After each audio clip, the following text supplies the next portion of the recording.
Halo, assalamualaikum warahmatullahi wabarakatuh. Apa kabar teman-teman? Saya harap kalian dalam keadaan sehat walafiat, tidak kurang satu apapun. Oke, kali ini gue mau nge-share tentang seputar motor brushless. Motor brushless yang umum biasa gue lakukan untuk merawat atau untuk memaintain supaya tidak terjadi kendala, bahkan sampai mengakibatkan kerusakan dan fatal. Untuk itu motor brushless seperti ini ya. Seperti ini. Ini motor brushless yang saya gunakan di Gibson Zino. Ini wajib atau harus kalian rawat. Kenapa? Karena ini bagian vital ya dari beberapa part yang lain yang ada di drone. Hampir semua drone lah. Brushless ataupun non-brushless ini menjadi hal yang sangat vital dan faktor penyebab terjadinya jatuh. Oke, bagaimana cara merawat dan bagaimana cara memaintenance-nya? Saksikan terus.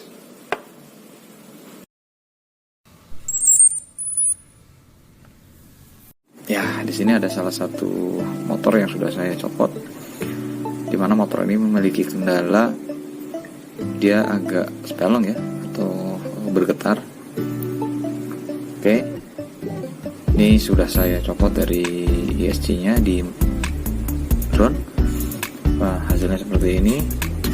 Oke, langkah selanjutnya adalah kita copot semua bagian yang ada di brushless tersebut.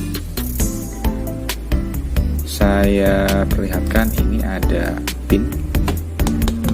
Oke, saya ambil obengnya dulu. Oke, bisa terlihat ya, di sini ada sebuah pin. Ya, ini pinnya. Ini kita copot dulu. Ya, kalian bisa menggunakan obeng atau alat bantu lainnya, pisau atau apa. Ya, ini bentuk pinnya. Kelihatan ya.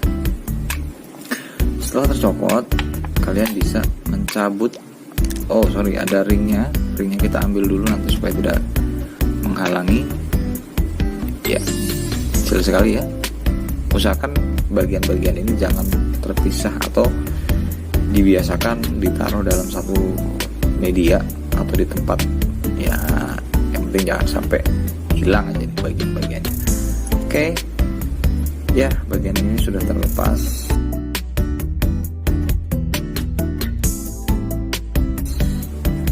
Bisa kita cek. Umumnya yang membuat getaran motor brushless itu terasa sangat kencang itu ada di bearing. Yang pertama, getarannya kencang atau mungkin bunyi putarannya terlalu kasar, sedikit kasar, baik sedikit maupun terlalu kasar. Kalau suara kasar biasanya itu sudah fix, biasanya di bearing.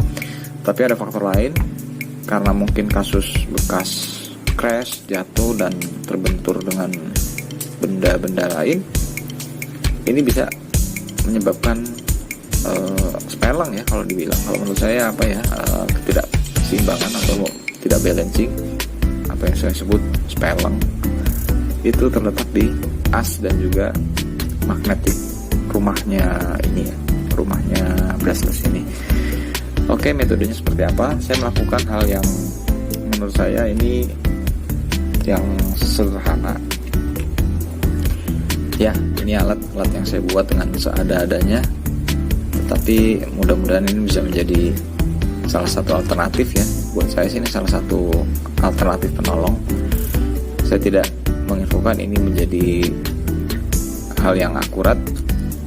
Oke, ini bukanlah saya tidak mengklaim ini sangat akurat atau bagaimana, tapi ini ada metode yang saya pelajari secara mudah dan simpel. Oke, setelah itu kita bisa melakukan untuk proses pengecekan. Dengan apa? Ya, dengan bantuan alat seperti spidol. Oke, nah umumnya saya akan meletakkan ini di bagian yang terdekat dari motor seperti ini. Oke, bisa kelihatan ya. Tempelkan ya jarak sepersekian mili ya. Kemudian kita putar. Apabila ada bagian yang menyentuh, dia akan tergores oleh spidolnya. Oke.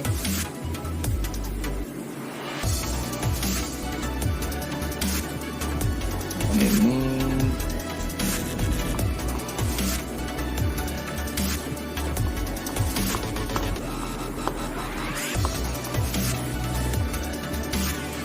ya.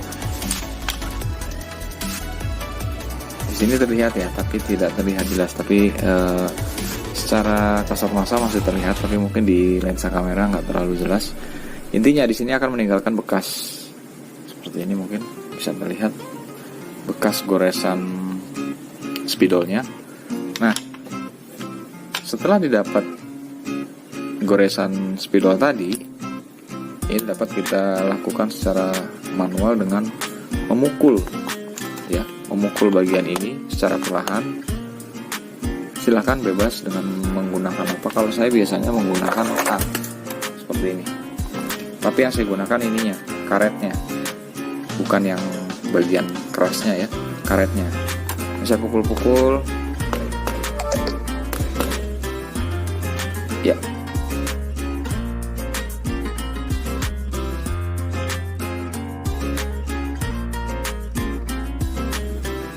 Sampai menghasilkan, kita ulang lagi prosesnya dari pengecekan lagi. Apabila sudah ada perubahan atau sudah ada perbaikan, baru kita hentikan. Setelah pengecekan selesai, baru kita cek. Oke, sini saya sudah siapkan. Ya, ini adalah satu motor. Ini berbeda dari yang tadi saya presentasikan ya. Ini tidak balance atau tidak seimbang. Oke, masih dalam posisi belum saya balance. Oke, terlihat jelas di sini bergetar ya. Wow, menurut saya ini bisa dirasakan kok. Untuk getarannya bisa dirasakan, teman-teman bisa merasakan dari dipegang seperti ini, sangat terasa getarannya. Oke, coba kita gantikan dengan yang sudah kita balancing tadi. Seperti ini. Agak berbeda ya, ini karena sudah di balancing, yang tadi belum. Bisa terlihat ini belum sempurna, tapi sudah lebih baik dibandingkan yang ini yang belum saya balancing. Dan silakan kalian lakukan secara berulang sampai dengan menghasilkan hasil yang betul-betul mendekati sempurna atau yang maksimal lah. Oke, ini alat yang sangat sederhana, metode yang sangat sederhana dengan alat seadanya mungkin bisa membantu. Umum biasa saya lakukan ini sebulan sekali. Saya cek untuk brushlessnya, karena mengingat ini menjadi bagian sangat vital untuk sebuah drone brushless, dimana kalau brushless ini tidak balancing, baik brushlessnya ataupun propellernya itu akan terasa di penggunaan baterainya akan terasa lebih boros, dan juga getaran apabila ini bergetar, hasil kameranya pun akan terasa agak sedikit jelo. Itu sudah pasti. Makanya wajib ini saya lakukan umumnya setiap sebulan atau 10 kali penerbangan itu saya cek, saya bongkar untuk brushlessnya, saya manual satu persatu seperti ini. Oke, ini bagian-bagian partnya. Saya pikir itu silakan kalian implementasikan sesuai dengan ide atau kreasi kalian. Saya tidak memaksa teman-teman untuk sependapat dengan saya, tapi apabila setuju dengan ide atau kreativitas saya, boleh kalian tiru. Semoga konten ini bisa bermanfaat untuk kalian. Terima kasih.